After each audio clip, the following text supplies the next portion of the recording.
بسم اللہ الرحمن الرحیم۔ عزیزان من، آج ہم سورہ یونس کی مشق پڑھنے جا رہے ہیں۔ تو دیکھتے ہیں سب سے پہلے 4 آپشنوں والے سوال۔ قیامت کے دن کفار کو دنیا کی راحت و لذت والی زندگی محسوس ہوگی۔ مختصر سورۃ یونس کے ابتدائی حروف ہیں الف لام را۔ قیامت کے دن مشرکین سے ان کے معبود کریں گے اظہار برات۔ سورۃ یونس میں آخرت کو کہا گیا ہے ابدی۔ قرآن مجید کی ترتیب کے مطابق سورۃ یونس کا نمبر ہے 10واں۔ آگے مختصر جواب۔ سورۃ یونس کا مرکزی موضوع تحریر کریں۔ یہ سبق میں سے دیکھیں اس کا جواب۔ سورہ یونس کا مرکزی موضوع عقیدہ توحید، رسالت، قیامت کا دلائل کے ساتھ اثبات اور مشرکین کے عقائد باطلہ کی تردید ہے۔ دوسرا سوال ہے، سورہ یونس میں موجود اللہ تعالیٰ کی قدرت کاملہ کے 2 دلائل لکھیں۔ یہ دیکھیں یہاں سے دلائل دیتے ہوئے ارشاد فرمایا گیا ہے کہ وہی اللہ ہے جس نے سورج کو تیز روشنی والا اور چاند کو نور والا بنایا، چاند کی منزلیں مقرر کیں تاکہ تم سالوں کی گنتی اور حساب معلوم کرو۔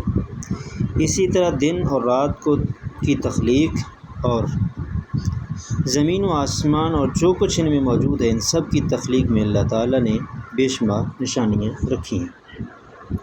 اس سے آگے بت پرستی کی تردید کے 2 دلائل تحریر کریں۔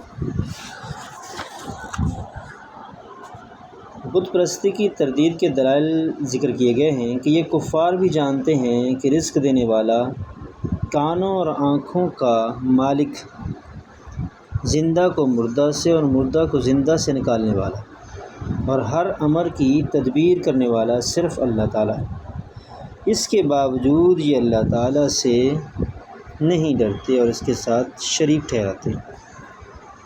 یعنی جو خود بت پرست تھے وہ بھی سمجھتے تھے کہ یہ کام کرنے والا اللہ تعالیٰ ہے، تو معلوم ہوا کہ انہوں نے خود بت پرستی کی تردید کر دی۔ اس سے آگے ہے جی سورہ یونس میں قرآن مجید کی حقانیت کے بارے میں کفار کو کیا چیلنج دیا گیا؟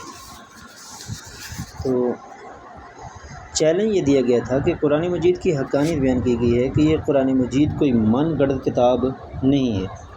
اگر کسی کو اس کی صداقت میں شک ہے تو وہ اس طرح کی کوئی ایک صورت ہی لا کے دکھا دے۔ یہ چیلنج تھا۔ آگے سورہ یونس میں حضور اکرم صلی اللہ علیہ وآلہ وسلم کو سابقہ انبیاء کرام علیہم السلام کے واقعات سے کیسے تسلی دی گئی؟ تو نبی کریم صلی اللہ علیہ وآلہ وسلم اور صحابہ کرام کو تسلی دی گئی ہے کہ ان انبیاء کرام علیہم السلام کی اقوام نے انہیں جھٹلایا اور سرکشی کی، تو اللہ تعالیٰ نے اپنے رسولوں اور ایمان والوں کو بچا لیا اور سرکش اقوام کو تباہ و برباد کر دیا۔ تو یہ اس کی مشق ہے سورہ یونس کی، یہ آپ نے یاد کرنی اور لکھ کے پرسنل میں بھیجنی ہے۔